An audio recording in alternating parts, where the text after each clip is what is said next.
दुनिया की सबसे ऊंची चोटी माउंट एवरेस्ट की खोज करने वाले सर जॉर्ज एवरेस्ट का जहां 200 साल पुराना घर है, हिमालय की गोद में बसे जिस शहर की खोज एक ब्रिटिश अफसर ने की थी, जहां वादियों में बसे एक गांव की शोभा बढ़ाते हैं हर घर की दीवारें, बालकनी पर लदे भुट्टे।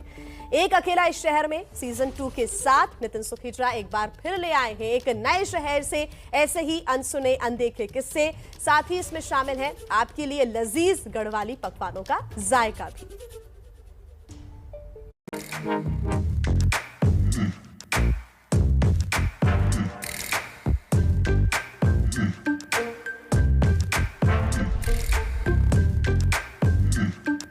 नमस्ते, मैं हूं नितिन सुखीजा, एक अकेला इस शहर में। अब आप पूछेंगे किस शहर में, तो बताएंगे आपको। हम हर बार एक नए शहर में लेके जाते हैं, लेकिन इससे पहले कि शुरू करें आज का सफर, डाल लीजिए एक नजर कुछ जरूरी बातों पर।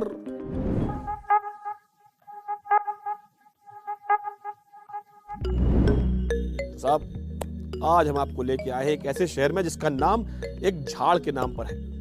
उस झाड़ का नाम है मंसूर। उत्तराखंड में आए हैं। जैसे कि सारे हिल स्टेशंस अंग्रेजों ने बसाए थे, इसको भी अंग्रेजों ने बसाया था। कैप्टन यंग थे, मिलिट्री में थे, ब्रिटिशर्स थे। 1825 के आसपास उन्होंने मॉडर्न हिल स्टेशन को बसाया था। लेकिन आज यहाँ पर यंग और ओल्ड सभी लोग आ सकते हैं घूमने के लिए। हिंदी में इसे कहते हैं मंसूरी। चलिए आपको घुमाते हैं शहर मसूरी।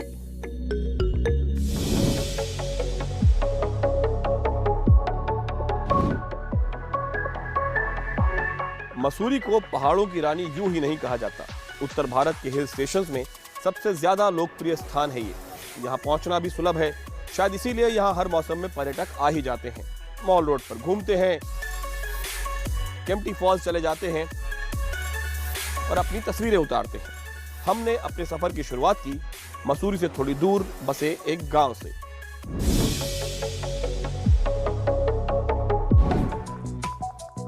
मसूरी की यात्रा की शुरुआत करते हैं मसूरी से करीब 1 घंटा दूर एक छोटे से गांव से। गांव का नाम है सैंजी। यहाँ हमें मिल गई है काजल, और कबीर जी से क्षमा प्रार्थना के साथ अगर कहें तो चलो घूमे साधो ये भुट्टों का गांव। सैंजी को कॉर्न विलेज के नाम से भी जाना जाता है। वजह साफ नजर आई। तो काजल, ये बताएं कि इस गांव में अचानक हर घर के आगे बाहर ये भुट्टे क्यों लटके हुए हैं? क्योंकि यहाँ ना ज्यादा वो होते हैं ना, मक्का तो मक्की ज्यादा होती है, तो कभी कोई बेच देता है, कोई सुखाने के लिए बाहर रख देता है। तो मक्के का ही खाना खाते हैं, मक्का ही यूज करते हैं? मक्की का खाते हैं, गेहूं का भी खाते हैं। तो क्या पसंद है आपको मक्के में सबसे ज्यादा? मक्की की रोटी। और कभी कोई पकता नहीं भुट्टे खा के? भुट्टे खाते हैं। ये घर तो काफी पुराना लग रहा है काजल। हाँ जी। कितना पुराना होगा ये? लगभग 200 साल पुराना घर होगा। तो पहले गांव में सारे घर ऐसे थे? पहले हाँ जी, सब पुराने थे। पहले लकड़ी से बने, देवदार के पेड़ होते थे ना। और अब तो नए नए सीमेंट के बन रखे हैं। लोग आने लग गए, हम ही लोग आए हैं और टूरिस्ट आने लग गए। फर्क क्या पड़ा? केम्प्टी फॉल में वो है शॉप्स है ना। हाँ। यहाँ की सैंजी गांव में बंगलोई कांडी से है, तो वहाँ से टूरिस्ट यहाँ भी आने लग गए। हाँ जी। यहाँ पे अब होटल भी खुल गया, कोई होम स्टे भी है? होम स्टे हमारा है। आपका है? हमारा। बहुत बहुत थैंक यू काजल। वेलकम। इस गांव की सरलता देखकर, चेहरों पर मुस्कान देखकर दिल एक बार फिर से बच्चा बन जाता है। लुक छुप जाना, मकई का दाना, राजे का बेटा आया है, जहां जगह मिले वहीं छिप जाना, पकड़े गए तो पड़ेगा पछताना। सैंजी से वापस चले तो सोचा कि आपको एक नजर मसूरी की मॉल रोड भी दिखा दें। वैसे तो काफी टूरिस्टी जगह है, लेकिन मसूरी आए तो पिक्चर पैलेस से लाइब्रेरी की सैर तो बनती है।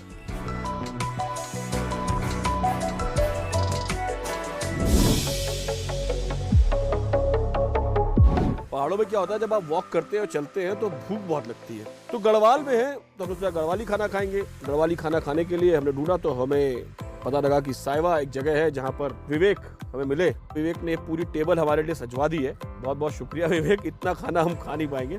मतलब 1 2 3 4 5 6 7 8 9 10 11 12 13 और एक कटोरी में कुछ है 14। तो देखिए ये तो कम है। अभी तो हमने सिर्फ आपने बहुत शॉर्ट नोटिस इसलिए बहुत हमने कम बनाया है। अदरवाइज सिर्फ वेजिटेरियन है ये सिर्फ वेजिटेरियन खाना है। पहले तो ये है नौरंगी दाल। नौरंगी दाल इसको इसलिए बोलते हैं क्योंकि जब इसकी ये दाल होती है ये करीब इसमें 8 या 9 रंग होते हैं। बेसिकली 4 से 5 तरीके की दाल मिक्स करके बनाई जाती है। ये पहले तेल में जख्या डाल लिया, उसके बाद फिर अब हमने प्याज डाल दिया उसमें। अब इसमें लहसुन, थोड़ा टमाटर, हरी मिर्च वो पड़ेगी और उसके बाद इसमें दाल डाली जाएगी। उसको भी हम लोग ओवरनाइट रात भर के लिए भिगा के रखते हैं। दाल में हल्का मसाला, वो ये हो गई हमारी नौरंगी दाल। यहाँ पर लोग खुद उगाते हैं दाल, यहाँ पर बाजार से दाल खरीदने का चलन नहीं। और ये एक मुझे दिख रही है कुछ अलग तरह की रोटी है, किसी मिलेट की है, क्या है ये? फिंगर मिलेट बोलते हैं इसको। हाँ, मंडवे की रोटी। ये एक तिल की चटनी है और एक भट की चटनी है। नितिन जी, ये आपको एक और चीज़ बताऊँ मैं, गढ़वाली खानों की जो बेस्ट चीज़ होती है वो ये है कि आपको इसमें अननेसेसरी फैट नहीं मिलेगा। हेल्दी खाना होता है, मेडिसिनल वैल्यू है। बहुत सारे खानों की तो मेडिसिनल वैल्यू है। मंडवा है, this is an alternate for wheat. आटे की जगह इसको इस्तेमाल करते हैं। घी बाद में लगाया जाता है। अभी इसको सूखी रोटी बनाएंगे, इसको सेकेंगे हम लोग नीचे कोयले पे। मंडुआ की रोटी जो है, चटनी और घी के संग खाने में जो आनंद है उसको कुछ शब्दों में बयान नहीं किया जा सकता। एक और चीज़ आपको दिखाता हूँ, ये बड़ी मजेदार चीज़ है। ये है भरी हुई रोटी। इसको तला जाता है, मैं आपको देता हूँ। ये इसमें दाल भरी हुई है, गैत की दाल होती है। ये दालें नॉर्थ में हमारे यहाँ जमीन पे नहीं मिलती। एक तो यहाँ खेत नहीं होते पहाड़ों में, ऊपर से फिर यहाँ मिट्टी नहीं होती, पहाड़ों में पथरीली मिट्टी होती है। तो मेजॉरिटी जितनी भी ये दालें यहाँ उगती हैं, ये पथरीली ज़मीन में उगती हैं। इसमें बेसिकली कुलत की दाल होती है। कुलत की दाल यहाँ की लोकल एक दाल है। रोटी का आटा होता है, उसके अंदर भर के इसको तला जाता है। अब ये जो भरवा रोटी है, हम लोग इसको तल रहे हैं।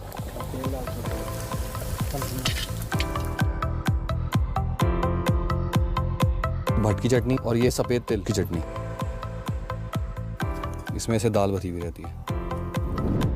ये एक सब्जी मुझे बड़ी इंटरेस्टिंग सी दिख रही है। हाँ, ये पहाड़ का मीठा करेला है। इतना बड़ा नहीं होता साइज में, छोटे करेले होते हैं। बनती इसकी सब्जी नमकीन बनती है, सब्जी की तरह।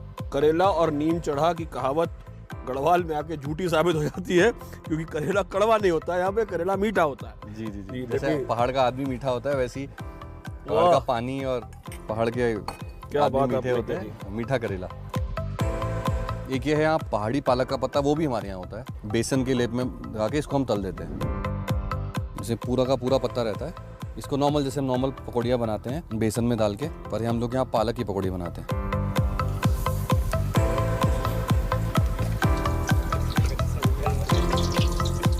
और ये पहाड़ी आलू, उसमें जख्या का तड़का मारा हुआ है। जख्या क्या होती है ये बता दीजिए, हम लोगों को जख्या समझ में नहीं आएगा। जख्या जैसे आप लोग जीरा यूज़ करते हैं, यहाँ पर उसका अलग फॉर्म होता है जख्या।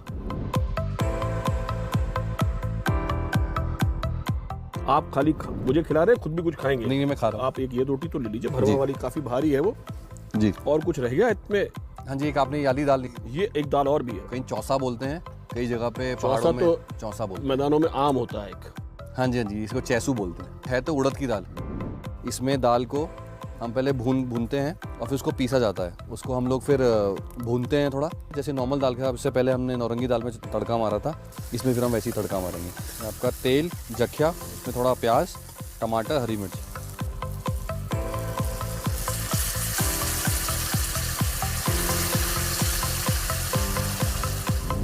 झंगोरा की खीर।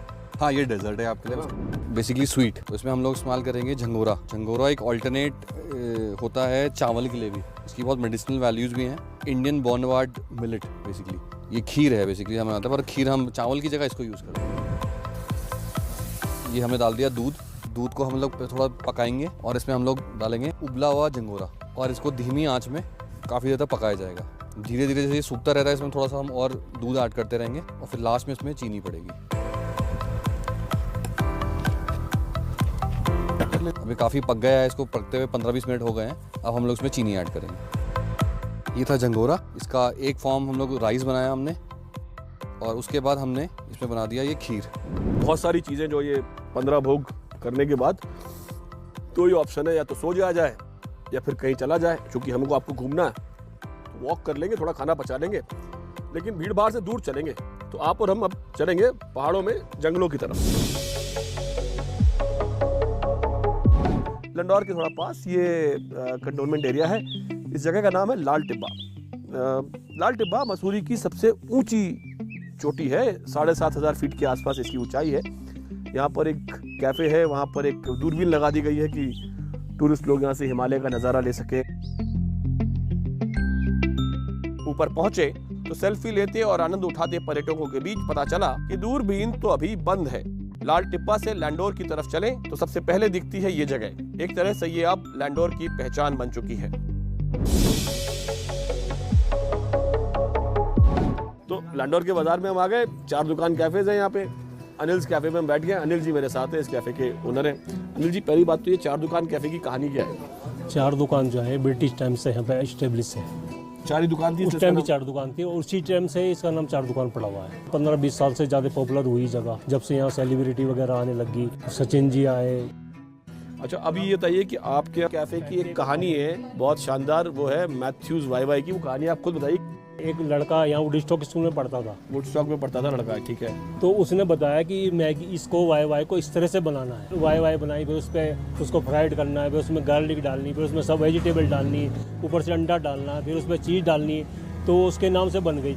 फिर जितने भी बच्चे वुडस्टॉक में आते हैं उसी के नाम से मैथ्यू स्टाइल मानने लगे। पर हमने उसको मेन्यू में लिखा ही नहीं है, क्योंकि अगर मैं उसको मेन्यू में लिखूंगा नाम मैथ्यू स्टाइल तो सब पूछेंगे ये मैथ्यू स्टाइल है क्या। अब जिनको पता चल गया। आपने नहीं लिखा तब भी हम पूछ रहे हैं आपसे कि है क्या। आप मुझे एक मैथ्यू वाई और आपकी एक जिंजर लेमन टी तो पिला दीजिए। जरूर, ठीक है। Thank you so much. Nice meeting you sir.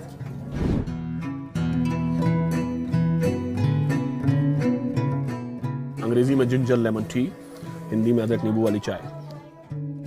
4 दुकान के पास ही है ये ऐतिहासिक गिरजाघर।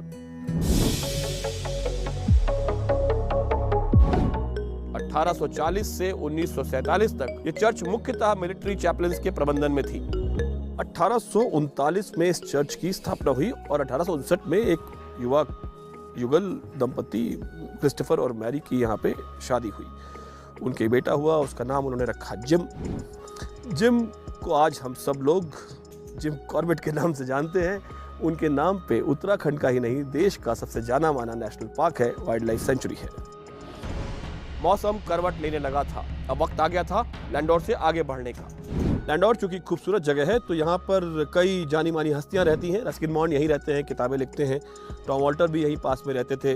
विक्टर बनर्जी का भी घर यहीं पे लाल टिब्बा के पास है। तो साहब, चोटी के कलाकारों और मसूरी की सबसे ऊंची चोटी के पास से आगे बढ़ते, सफर आगे बढ़ाते।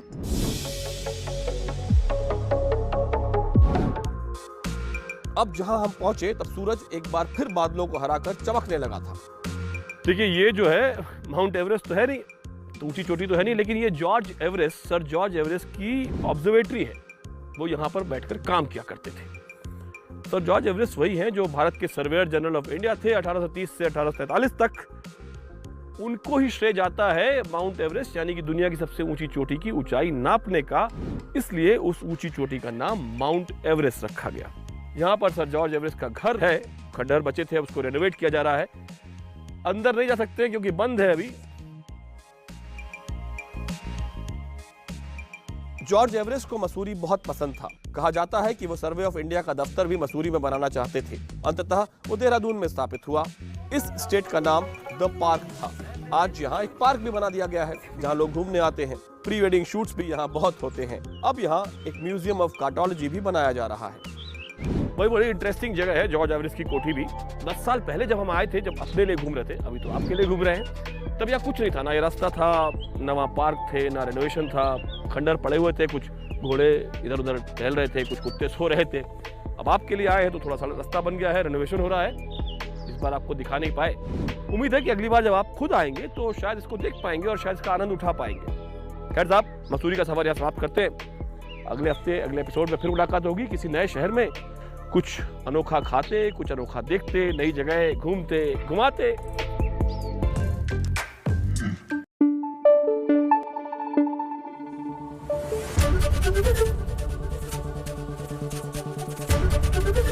एबीपी न्यूज आपको रखे आगे।